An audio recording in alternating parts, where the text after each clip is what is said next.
রাজধানীর মিটফোর্ড হাসপাতালের সামনে ব্যবসায়ী সোহাগকে নৃশংসভাবে হত্যার ঘটনায় সাধারণ মানুষের পাশাপাশি নিন্দা জানিয়েছেন তারকারা। সামাজিক যোগাযোগ মাধ্যমে ছড়িয়ে পড়া মর্মান্তিক দৃশ্যের ছবি পোস্ট করে অভিনেত্রী আজমেরী হক বাঁধন লিখেছেন, কিভাবে সম্ভব এই ধরনের দৃশ্য দেখা? প্রশ্ন রাখেন, এই দেশে আমি কি নিরাপদ?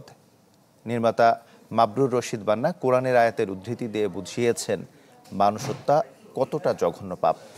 নির্মাতা শিহাব শাহীনও হত্যাকাণ্ডের খবর শেয়ার করে প্রকাশ করেছেন মনে জমা গভীর ক্ষত। অভিনেতা খায়রুল বাশার, অভিনেত্রী কাজী নওশবা আহমেদও জানিয়েছেন নিন্দা। আর নির্মাতা আশফাক নিপুণ দাবি জানিয়েছেন গ্রেপ্তারকৃতদের অবিলম্বে দৃষ্টান্তমূলক শাস্তি কার্যকরের।